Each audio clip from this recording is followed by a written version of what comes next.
Today's session will be about retractions.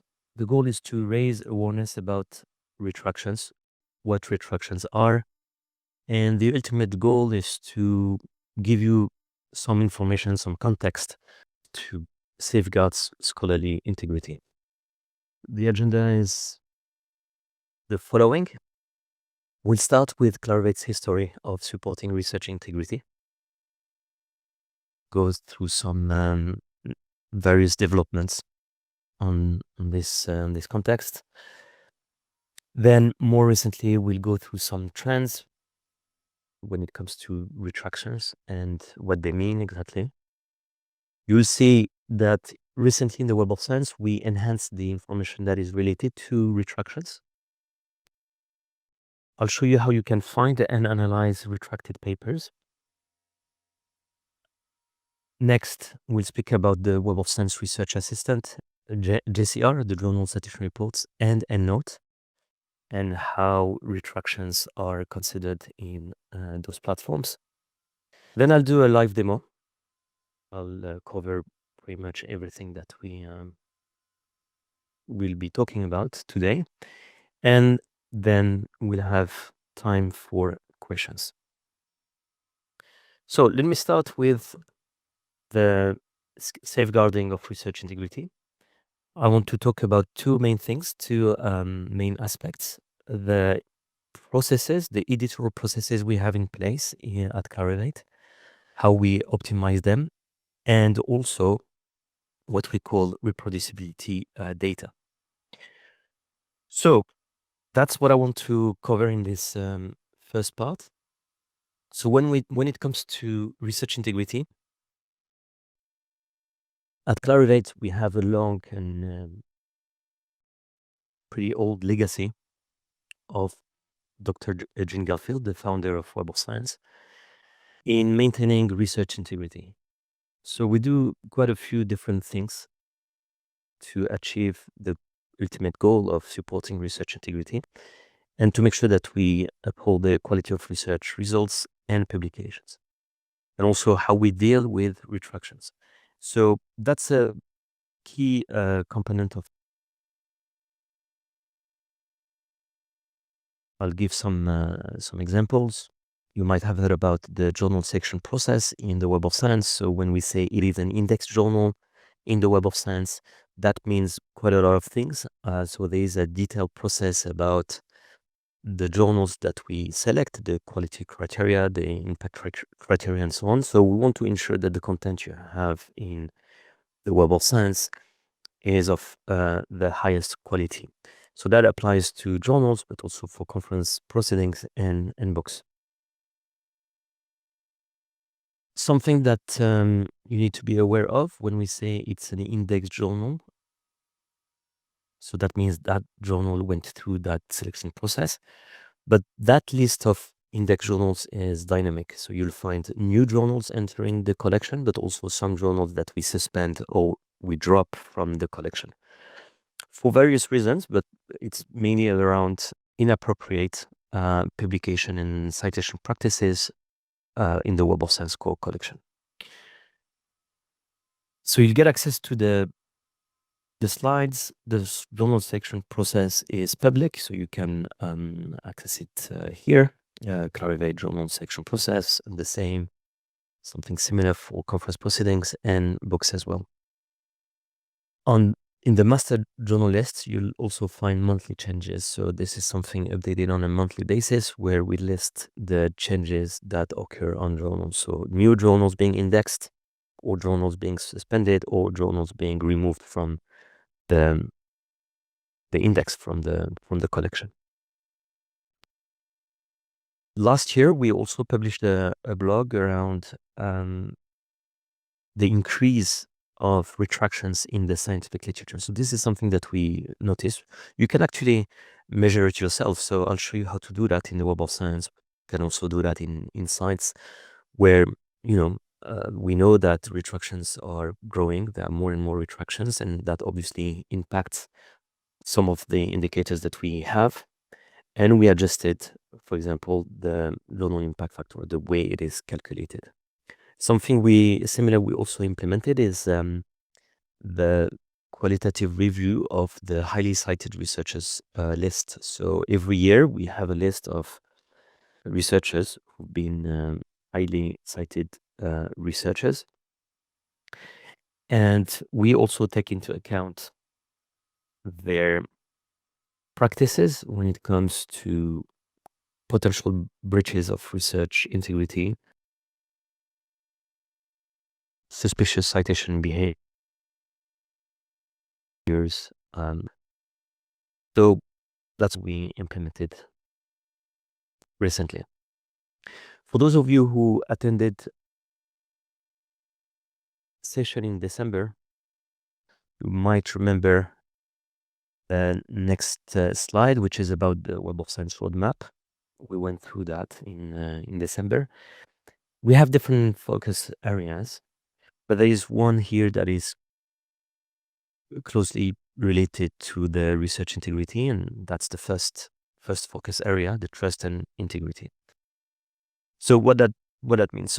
So we have three development focus areas: trust and integrity, collaboration and openness, innovation and impact. But if we focus on trust and integrity, the goal is the same as I mentioned earlier, is to safeguard research integrity by providing responsibly designed solutions. So what does that mean? You will see also earlier in 2025, so we added the enhanced retraction watch integration, so you get more context about the reason of a paper that's been that got retracted. So if it got retracted, why did it get retracted? So you'll have more context about those reasons. So these are, in a nutshell, a few developments, something very important we focus on while developing our solutions. So that's a little bit of context of what Clarivate is doing and what it did in the past few years to support research integrity. So before speaking about what we have, before I show you that in the platforms, what I want to show here and what I want to explain is why retractions are threats to research integrity. And also I want to explain a little bit, I want to add more context. So few trends, something that you might have seen already. You'll see some of these analyses are also public. To raise awareness, one example of an activity we conducted last year is this blog we published October 2025. I recommend you read it. You'll get the link here. But again, here the goal is to quickly identify retracted documents. The work that we do with Retraction Watch database, so that's a group that is watching closely the retractions from publishers and journals. There's been some integration with EndNote, and as I said, journal impact factor, an indicator that is now taking into account retracted papers. You'll see also some posts on the internet from time to time. For instance, Scholarly Kitchen, quite active and reporting these activities as well. There is a post that you can read here. You'll get the link. So growth in retractions. So question that ask is misconduct getting worse? Few statistics, 10,000 retractions in 2023. But if you look at just 2020, 2021, and 2022, so 2023 got as many retractions as those in these 3 years, right? So if you do 4,000 plus 3,500 plus 2,700, you get approximately 10,000 retractions. That's what we got in 2023 alone. There is also an interesting indicator that you can calculate. It's quite simple. You take, for instance, for a country or for an institution, you have the number of papers and you calculate the rate of retractions per 10,000 papers. And we can see it increased from 3.5 in 2014 to 11.2 in 2022. So obviously we publish more in the recent years than 12 years ago. But what's concerning here is that the share of retractions is growing, like proportionally. A relative number of retractions is growing. We went from 3.5 to 11.2 retractions per 10,000 papers. So that's a little bit of background to retractions trends. Doesn't look good, right? So we see more and more publications, but we also see a growing proportion of retractions. Let's have a closer look. We have something that is called journal breaches. Journal breaches are basically mass retractions. So for instance, more than 20 retractions in a journal per year. You take a single journal, you look at how many retractions they got in that specific year. And that might show there might be different reasons. The peer review process has been compromised. So peer reviewer is not doing a proper job. The journal is a target of paper mills, corrupt researchers, and so on. What's interesting is that in 2014, we had only 2 such journals. So journals with more than 20 retractions in 2014. Right? Only 2 journals with more than 20 retractions in 2014. If you look at 2022, we have, for that specific year, 34 journals. And what's even worse is that only those 34 journals, they account for 51% of all retractions. So that's what we see in this chart, right? So if you look at, these are the number of journals. How do you read that? In 2017, you have 4 journals with more than 20 retractions. Okay. And those 4 journals, they represented 12% of all retractions. If you look at 2022, 34 journals. So those journals with more than 20 retractions, so it can be 20, 21, can be 100. I don't have the exact numbers, but if you add all these retractions among those 34 journals, you end up with more than half, so about half, 51% of all the retractions in 2022. What that means is that you're getting more journal breaches, but also those journal breaches are getting more relative proportions, so numbers of retractions within that year. And then you also have a key concept in retractions, something that we call serial offenders. What does that mean? Basically, authors with more than 10 retractions in their retracting career or publishing career. So you look at someone and you look at, okay, they have 200, 100 publications, but they have more than 10 retractions. The number of serial offenders tripled from 89 in 2014 to 330 in 2022. The number of retractions that these researchers have, the share is about 11%. So that's pretty stable. And a key point I want to make here, that's a limitation to keep in mind, is that this number is most likely underestimated because we have authors like Chinese names that are quite hard to disambiguate. So you might have 2 different or 3, 4, 5 different people with the same name, right? And so what we do, because this is not precise enough, we exclude those authors. So you exclude a portion of your population under study. So that's why those numbers are likely underestimated. So that's what I represent here in this chart, right? Proportion of retractions by serial offenders. It's pretty stable, with a peak in 2018, went up to 19%, but it's about 10, 11%. So if you look at, we could do that by country.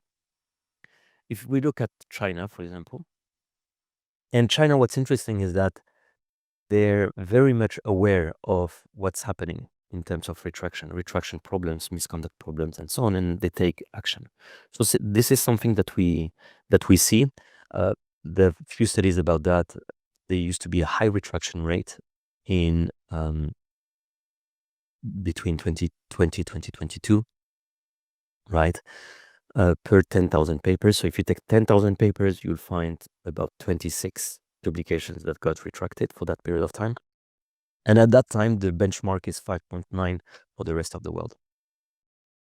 But China, if you look at the most recent years, if you look at China, they accounted for 16% of retractions in 2014 and 54% in 2022. Another country we look at, Saudi Arabia, has 31.6 per retractions per 10,000 papers in the same period. Okay, so that's what we can see here. What this is for China. You can represent that. I mean, that's relatively easy to do. You take the number of publications per year, you take the number of retractions per year, and then you divide the number of retractions by 10,000 papers, right? And you see the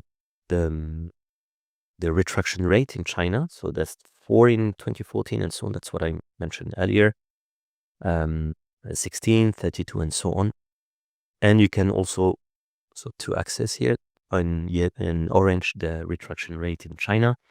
In blue, the proportion of worldwide retractions by China. So if you look at the number of retractions globally in 2021, 63% had at least one researcher from China. It might be some collaborations, of course.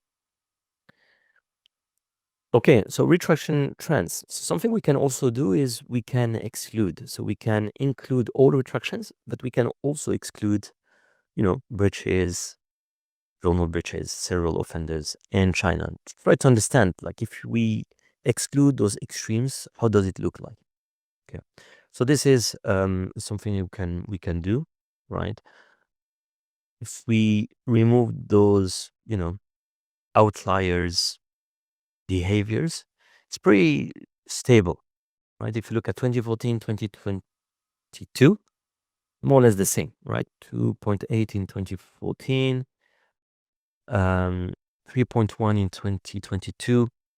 They got a peak here in 2019. That was the max, 6.7.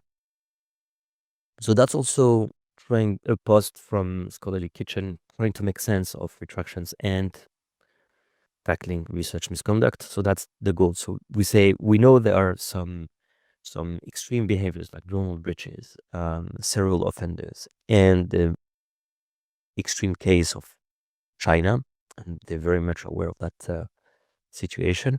So if we exclude that, what's the situation? And we could do the same by country. Okay, so here's an example for the US, Germany, and Japan. And we can see here that dotted line, which is if we exclude those extreme behaviors, is pretty stable, right? And that's the conclusion here. Misconduct issues are not deteriorating aggressively in countries with established research cultures. So that's something we can easily do. And there's also a list that you might have seen. Countries with most retractions in 2025, and it's not a good list to be in. Something easy to be done or calculated when you have access to the data, for instance, Web of Science or Insights.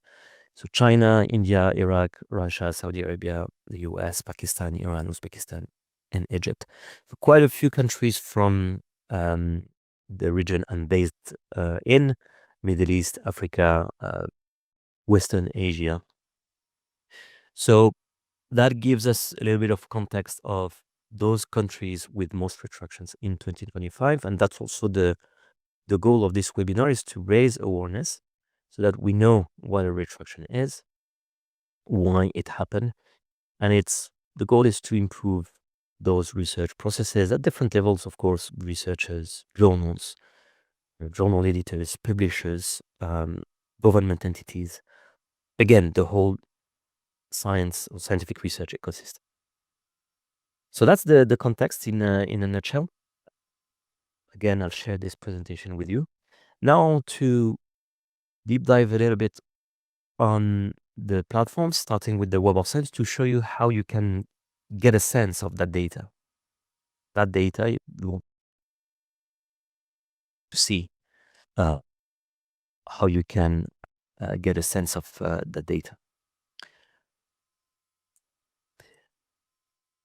Okay, starting with the Web of Science. In the Web of Science, when we index, so I explained that we index different sources, journals, conference proceedings, and books, talking about Web of Science core collection. There's a different document types, right? So we know we publish different types of documents, articles, proceeding papers, book reviews, review articles, and so on.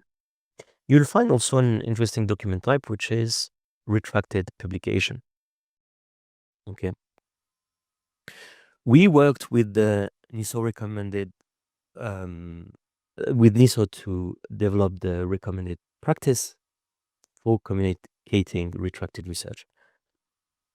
So what we've done, we worked with NISO to co-develop, but also follow the recommended practice for communicating retracted research.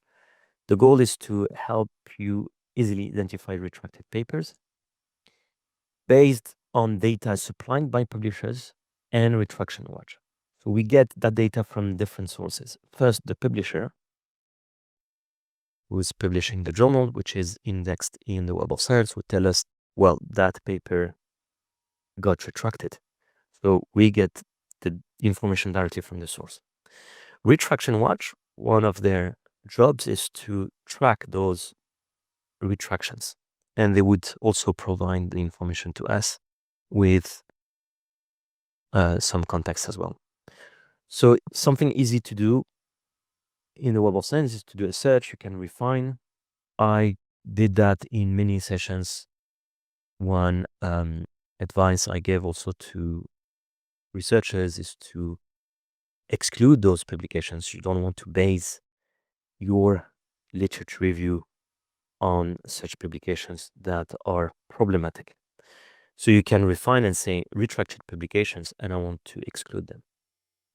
Here we're doing this type of analysis from an analytics perspective. What does that mean? We're trying to understand the extent of an issue for a researcher, for an institution, for a country, and so on.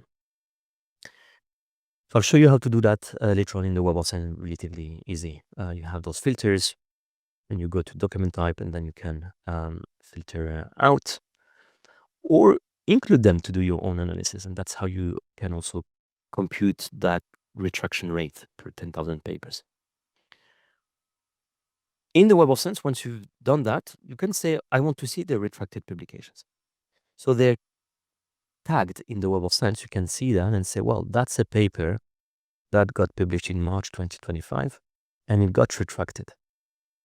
Okay, so you get the data and so on. But you see here, that's very interesting. And I'll mention that in a different slide.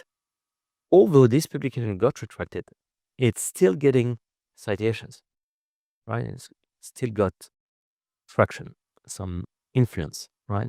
So some people might not know that this paper got retracted for X reasons. That's what we'll cover shortly.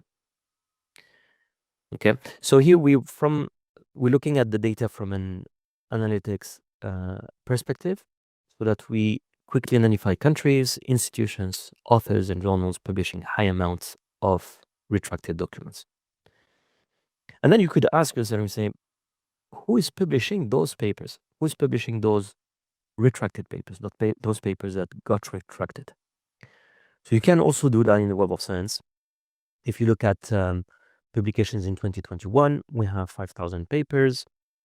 There's one publisher, Indawi. You might have heard about Indawi Publishing Group. Nearly 1/3, about 33% of those papers got published by this publisher. You'll see that's also available public information. can check that on the internet. 2023, that publishing group, that publisher, after more than 7,000 article retractions, Wiley, because Hindawi was a brand under Wiley announced that it would stop using the Hindawi brand and would stop integrating. They have about 200 journals into the Wiley portfolio. You see there's been some developments around that. Even the Wiley CEO stepped down in the wake of those announcements. So that's also public information in March 2023. That's an example of a publisher that went way beyond what's acceptable in terms of retractions. That is very excessive. I mentioned earlier, we get the retraction data from either the publisher or from Retraction Watch. You'll see that with a Retraction Watch, you'll get enhanced retraction data. So you get some details about this paper that got retracted, why it got retracted. So this publication is indexed by Retraction Watch and has been retracted for the following reasons: concerns, issues about the data, concerns about results, concerns about referencing, attribution, like citations and references, concerns with peer review, investigation by the journal, investigation by third party, paper mill, randomly generated content, unreliable results. So retraction data here is enhanced by the information we get from Retraction Watch, right? So here we see this paper got retracted and it got published in this journal. You'll see also that this journal, the last impact factor of this journal is 7.31. His journal, and that's the impact factor in 2021. It was it's Hindawi journal, and that's the last impact factor the journal got, and since then it got excluded from the Web of Science. So this is also something we can see in the journal section reports. You can see the trend. You see the impact factor pretty much stable and went up. So that's the historical data. But as I said, that's the latest impact factor you'll see for this journal. Since then, it got removed from the database and no more impact factor for this journal. Okay, so understanding the reason for retraction. Something that I want you to know is not all retractions are unethical. So this is quite important to understand. So here you have more context about the publication, and that's what I'm saying here. Not all reasons might be unethical, right? So the context here is very, very important. There might be some investigation, there might be some lack of approval from the company, the institution that is behind the publication, lack of approval from third party, and so on. So that happens, right? These are not unethical issues, I would say. But you'll see there's a link directly to the details, so you can see that on the publisher website.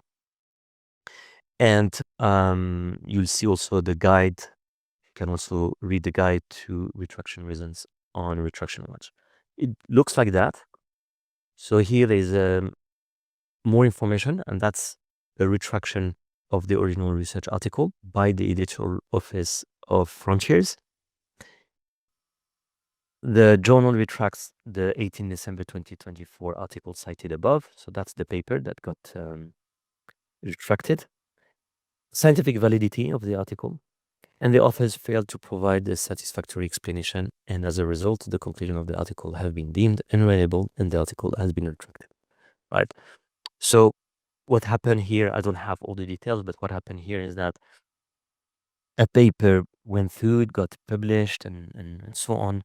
But then there was some concerns that got raised in terms of the scientific validity. The authors got contacted, but they didn't provide a good enough explanation, and the paper got retracted, right?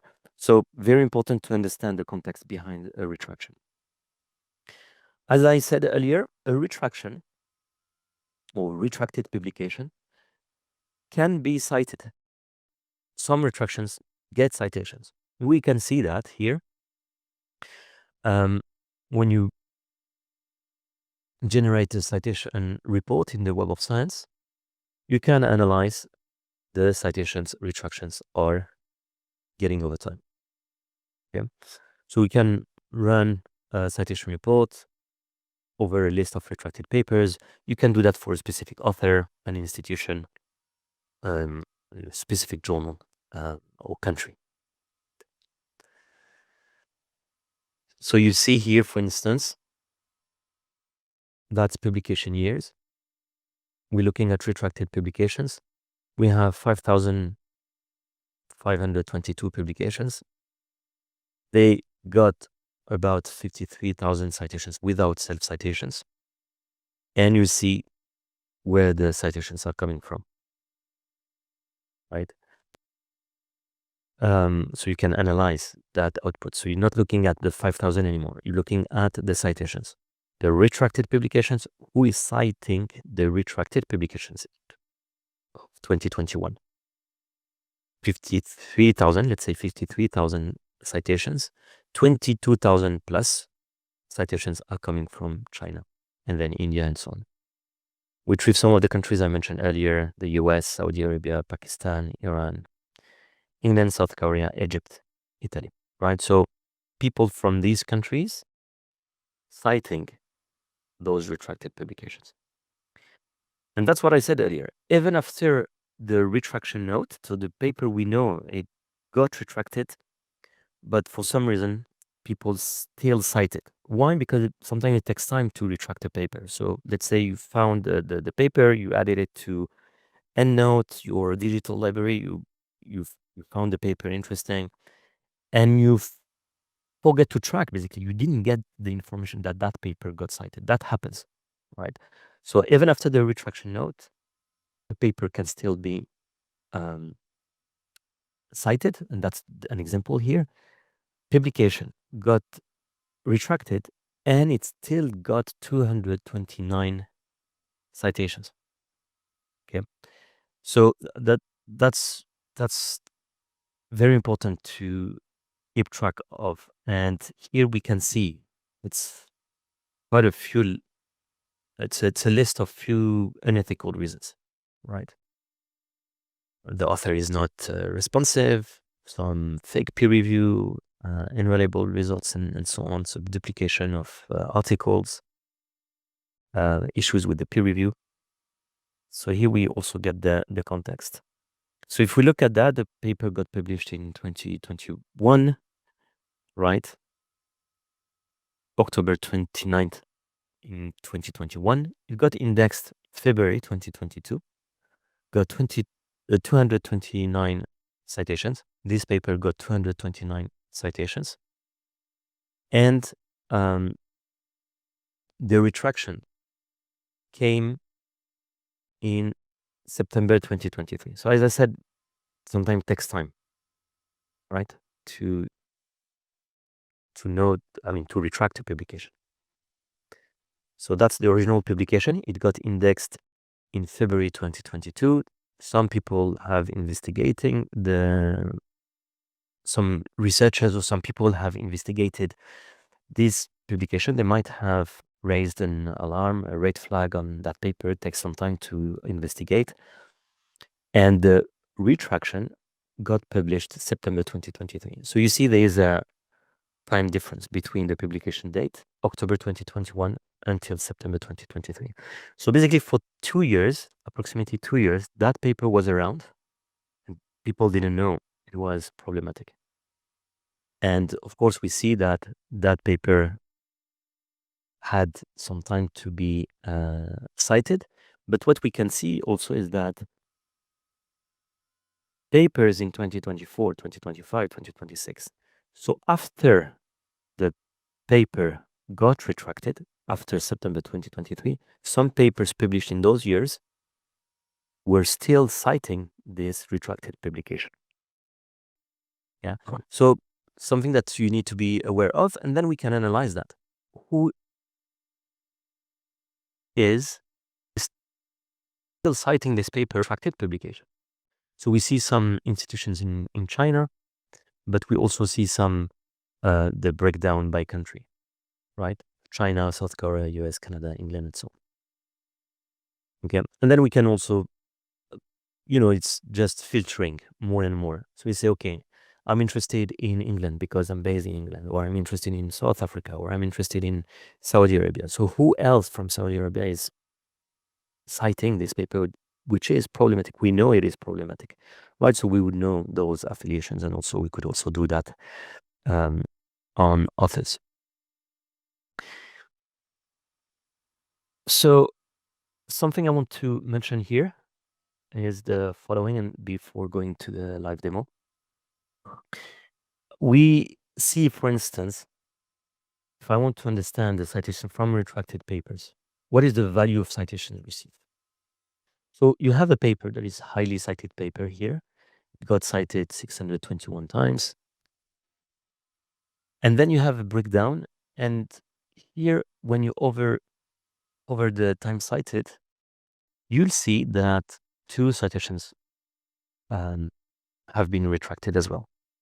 So someone cited this paper, but that paper that cites you got retracted. So you can also see that as well, right? So you see the breakdown is a bit small here, but I'll share the presentation anyway with all of you. You have the breakdown, so 700 citations from articles, but also 2 from retracted publication. So without going through the breakdown, you just put your mouse over the number of citations, and you'll see the citations that come from retracted publications. For those of you who attended the previous sessions, I conducted a webinar on the Web of Science Research Assistant. So it is an AI-based search tool that helps you discover explore the literature in a natural way, which is instead of building your query, you ask a question in a natural language, in different languages, English, French, Arabic, as you can see here, Spanish, Chinese, and you explore the literature. You can ask some questions, start doing a literature review, find a journal for your paper, and so on. So it's an AI-based tool, right? So we call it Web of Science Research Assistant. What we've done is we filter the retracted publications. We filter them out.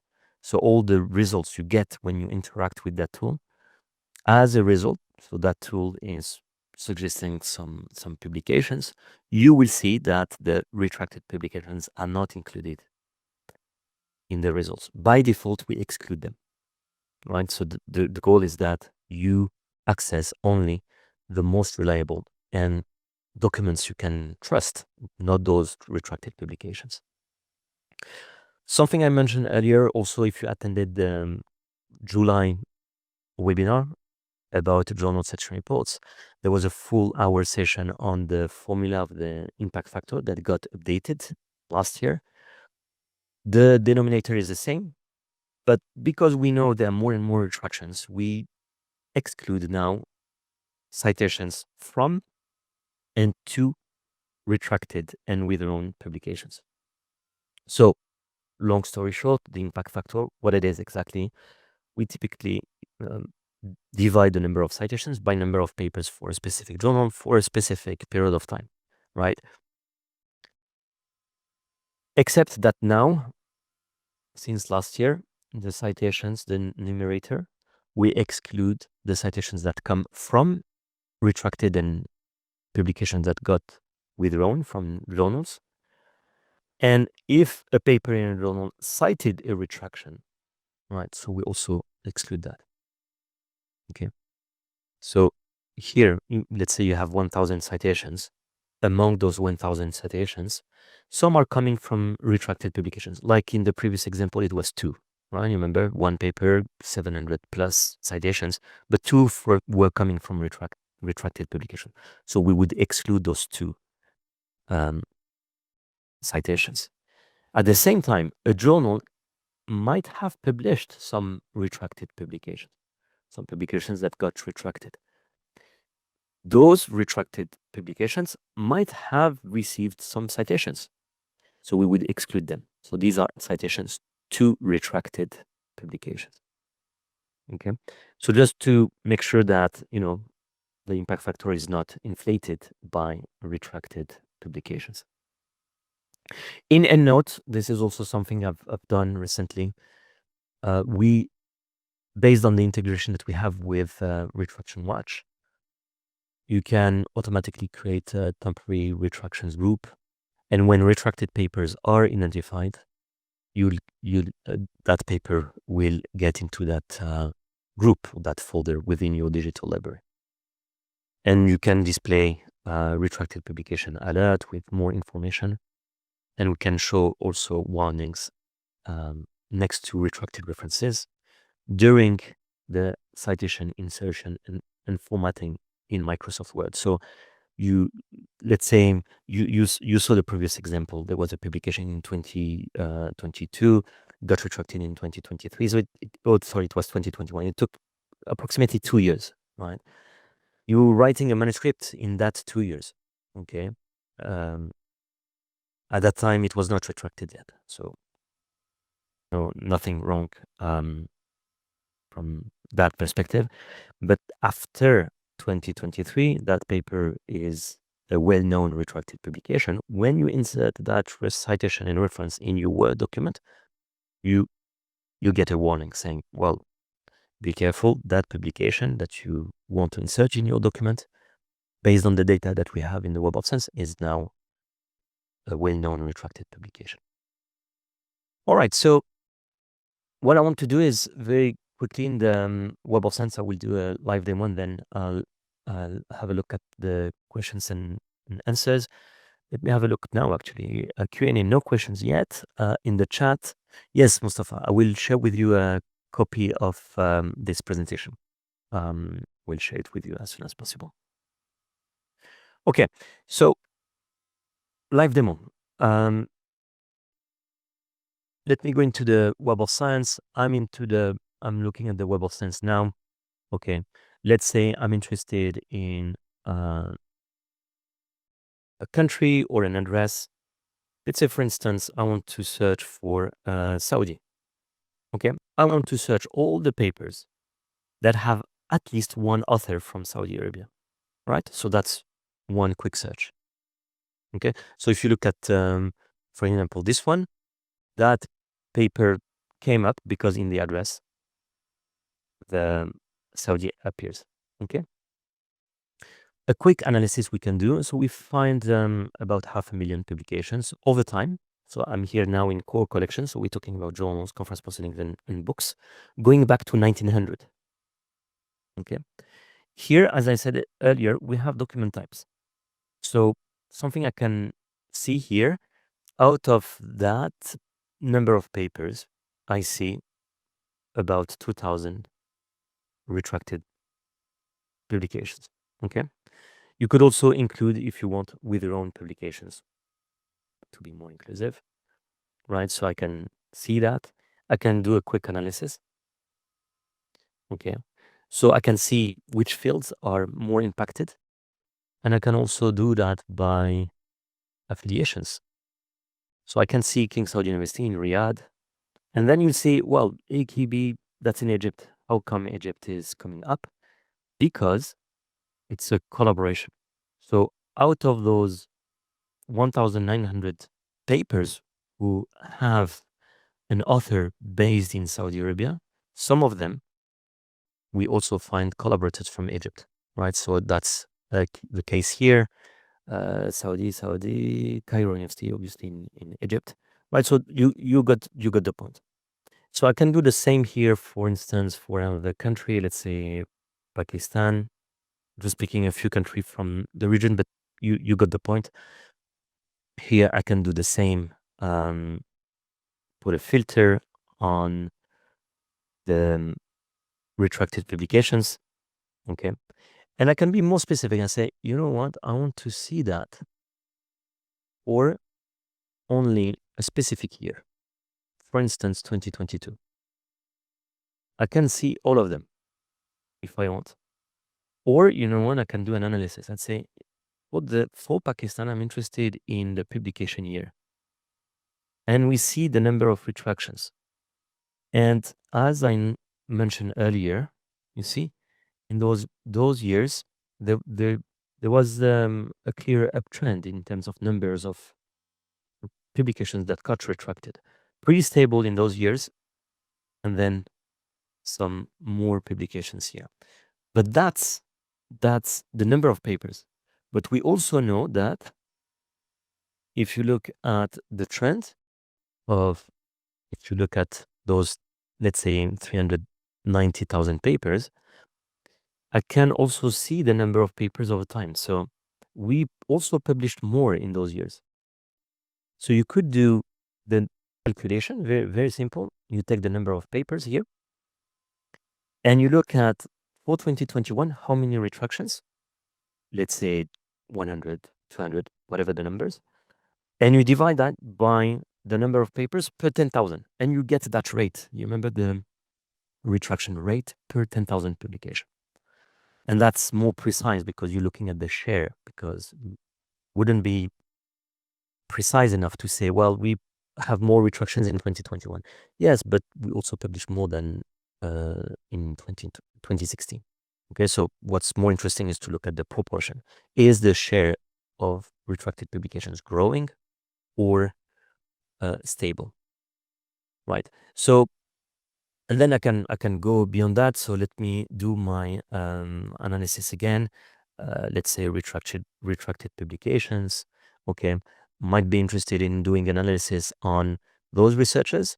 Okay, might be those serial offenders. You remember the researchers that have quite a few retracted publications. We can also have a look at the journals. Okay, so that's publication titles. So some in +1 and so on. We could also have a look at countries. We retrieve some of the countries that we looked at earlier. And then here, let's say I want to see this one. And that's what I mentioned earlier. So you get the context. So you clearly see now that those publications, I mean, because I put a filter here, but those retracted publications get that flag. And if you look at this one, okay, so there were some copyright claims and fake peer review. So these are the unethical, these reasons are clearly unethical. I can go and see the retraction for the following publication, right? So typically you have the paper that got retracted and then you have the retraction, which is what is communicated by the journal, okay? So here you can, so there's a link between the publication, the original publication, and the retraction itself. Okay. So if I go back to the publication, now I can see, I want to see on the publisher website what the journal communicated. What did they say exactly, right? So, for instance, the editors, they retract because of concerns about peer review and the unlicensed use of the software. They use a software without the license. A corresponding author acknowledged and apologized for the unlicensed use of this software and requested that the article be retracted. Okay, this author agreed with the retraction. The co-authors disagreed, and the other authors didn't respond and could not be reached. Okay, right. So that's typically how it is displayed on the citation. So if you look at that paper got 4 citations from the Web of Science Core collection, but here you see one of them so it got 6 citations, but it also got a citation from another retracted publication. Okay, so if I look at this 6, you'll find a retraction. So that's basically a citation that's coming from a paper that also got retracted, but here in this case it's a retraction, so it's from itself. So you have the retraction with the retracted publication. Okay. Any questions? We still have few minutes. Yeah, so for those who are asking their certificates, as I said earlier in the introduction of this session, I'll send it to you as soon as possible. By email, you'll get it by email.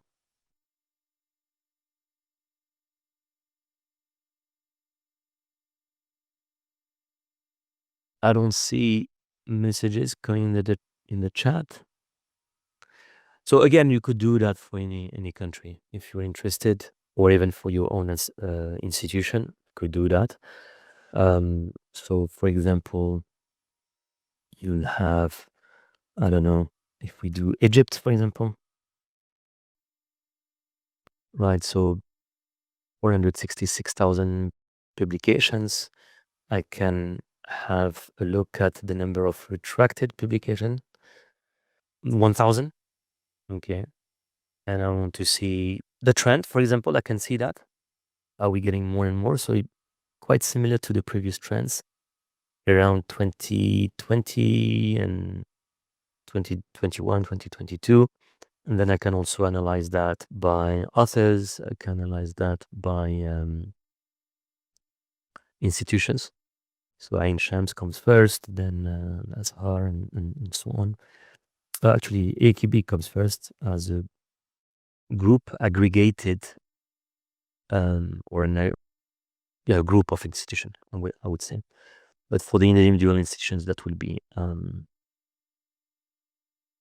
here. You'll see the data this way. So I sort it now on the number of papers. Cairo University comes first, sorry, and then Mansoura.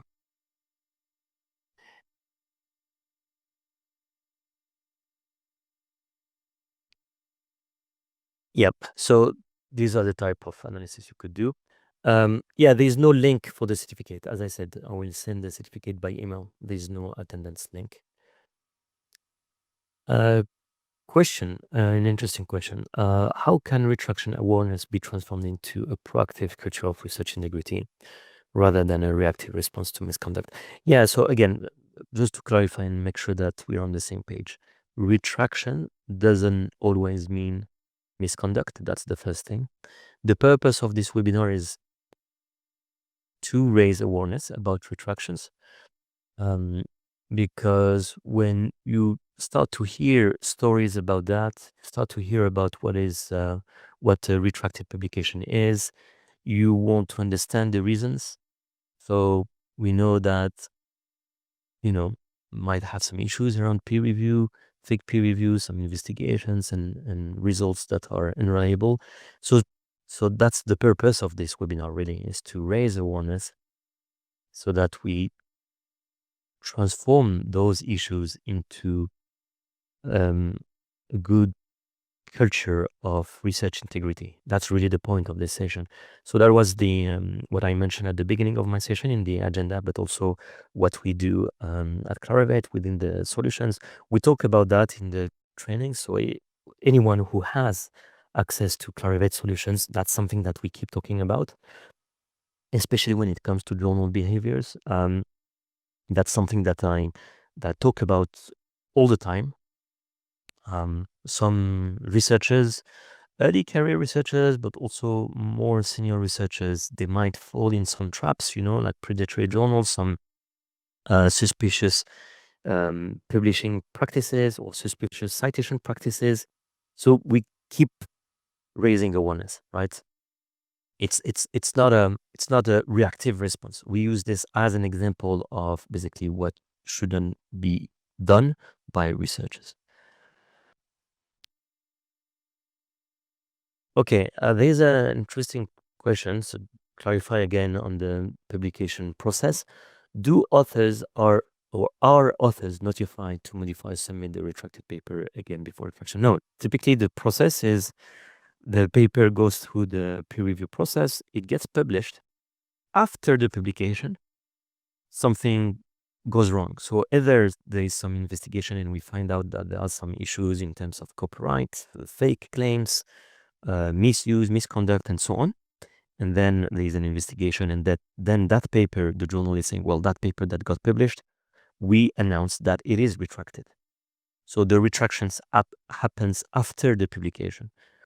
There is nothing you can do except that you participate in the investigation, and if there are some clear and ethical reasons, you cannot correct that went wrong. But these are the other type of retractions and that's what I mentioned earlier. It's not always for unethical reasons, right? And sometimes retractions happen because some results, of course, there might be some mistakes. There might be some stuff that went wrong, but that is not unethical. Okay, for example, on the method is not valid, and so on. That was not detected during the publication process, the publishing process, like during the peer review process. The paper went through, it got published, but after some debate within the community and so on, this has been read and I say, no, we cannot accept those results. The authors are not able to defend their the validity of their conclusion and so on, and then we retract. So, but nothing went wrong from an ethical perspective. Another question here. Yeah, so an interesting question. So how can we make sure that the article that we cited in our papers are not retracted the moment we want to publish? So that's what I mentioned. If you use EndNote, there is a warning at the time when you insert the citation, or even when you update if you use Word, for example, or even on Mac, you write your manuscript in a Word document, you'll get a warning saying, well, that paper that you cited has been retracted. Okay. A good exercise, something that you could do before submitting your paper, you check the references list, right? And you update your references list. And you get some updates from the Web of Science. So obviously, we don't interact with all bibliographic sources. The retracted publication information, we get it from either the publishers or from the Retraction Watch. All this data is from the Web of Science itself. So there needs to be a link, right? So Web of Science and EndNote 2025, the latest version of EndNote, has that link when you have exported the literature from the Web of Science. So there is a link. There is an update that happens.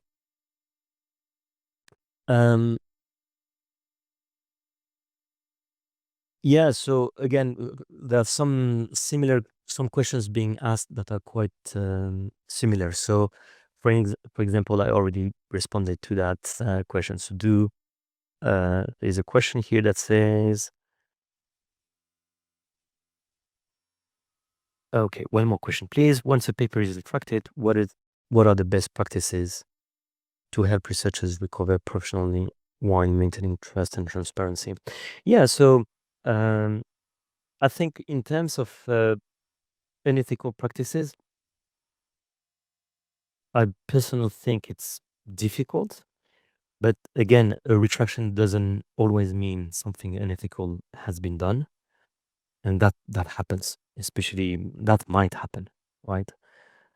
But yeah, so research integrity very very important. Be careful, I would say.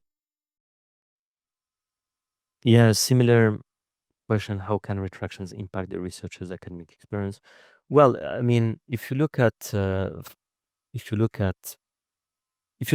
scientific research ecosystem, so it's basically groups of people at the end of the day. You know who's publishing what. You're gonna have like groups of people active in a topic. You read the scientific literature. Let's say I'm, you know, doing a search on a specific topic and I find some papers. Either I exclude them, so I don't really look at them. But some people might say, well, what happened there? And some retractions sometimes make quite some noise. So you say, oh, okay, that person, that researcher has done that type of work, so you l- you lose credibility, I would say. um, might happen again depending on the reason of the retraction.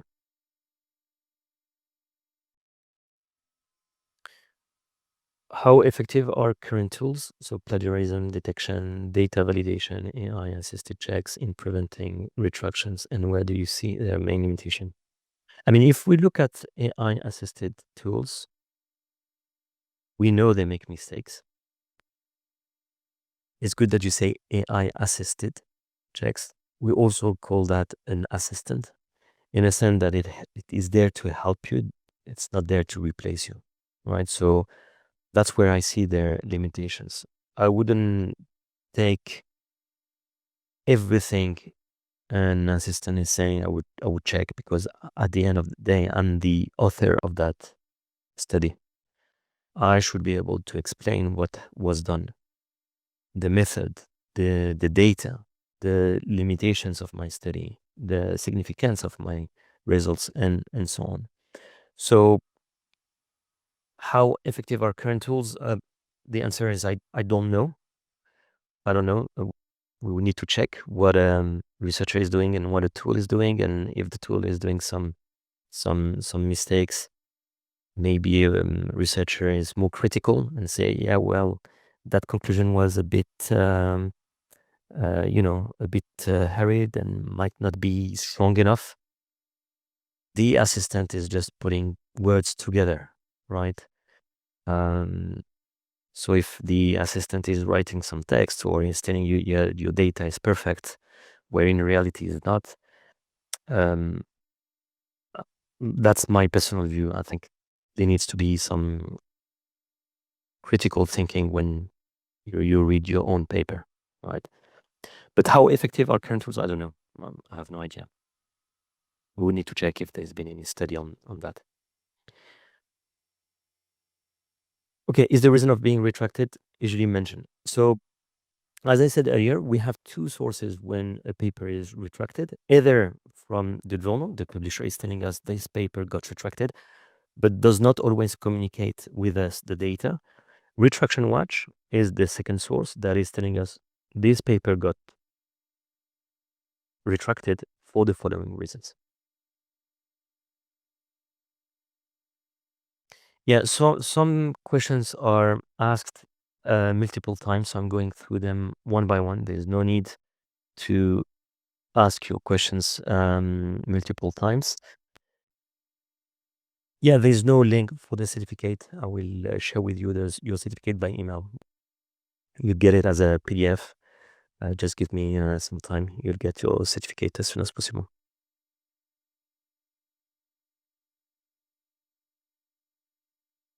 Yeah, so an interesting question. When a paper is retracted, can the author contest the actions if the author is sure of his work? So usually there's some investigation. So we don't just, the publishers, the journals don't retract publications out of nowhere. There would be some investigation. I gave you some examples earlier where typically the editors contacted the author or the authors and they ask for more information, right? Some researchers are able to defend their work, and at the end, fine. But it depends on the reasons as well. If it's an unethical use of a software, like a copyright claim or a fake peer review, or that's, you cannot defend that. So yeah, it depends on the context. Again, as I said, the retraction is not always unethical. I gave you an example earlier, and you'll find it in the presentation, where there was nothing unethical. It was just a discussion between the research community and the author. At the end, the author didn't manage to defend or to debunk the issues, and at the end, the author accepts to retract the publication. So, good question from Salma, who asks, can the use of generative AI in rephrasing or improving writing be a reason for a paper's retraction? I've seen some retractions where AI generated content is an issue, especially when it is not disclosed. So that's a common policy among publishers and journals, is that if you use AI, you need to disclose it and you explain. Rephrasing, improving writing shouldn't be an issue in my opinion. It's more critical, more problematic when you take text from those tools that do not make sense and you just paste it in your manuscript. Yeah, assistant tool is not activated because it requires an add-on subscription. Yeah, so there's repetitive questions around the consequences of retracted papers for a researcher and their career. It obviously impact the researcher credibility, research integrity, right? It's part of your brand, right? It's about the trust that someone can put in you in terms of the type of work that you do. But again, as I said earlier, a retraction is not always unethical. It might happen, right? Also, we see something in some cases where a paper can be retracted by a journal because of some concerns. Those concerns can be addressed, and that paper can be published in another journal. But you will see that as the full scientific record, which that's part of the story of this paper, right? Okay. Yeah, another question I'm already replying. What can the author do after the retraction and the article is already published? So, as I said, the goal of this webinar today is really to raise awareness about retraction. Ideally, all this work should be done before you submit your manuscript. You want to be in the best position. You want to prepare the best manuscript as possible so that you don't fall in those traps, right? Everything that you write, you should be able to defend it and to explain it. The method, the data, the validity of your results, the validity of your analysis, your conclusions, and so on, right? So ideally, that work should be done before even you submit your manuscript. After the retraction, well, once it's retracted, it is retracted. Your paper got published, it got retracted, that stays in the scientific record. But as I said, some journals, if you need still find an editor or a journal saying, okay, well, we feel that there was an issue around the way the manuscript has been treated. I might show you an example. I have one in my field that made some noise. I think it was in 2021. Some paper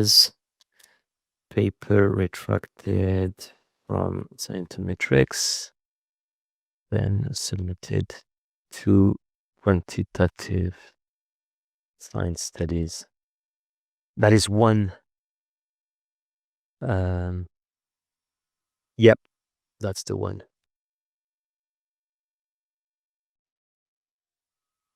Yeah, so you see, that's an interesting case.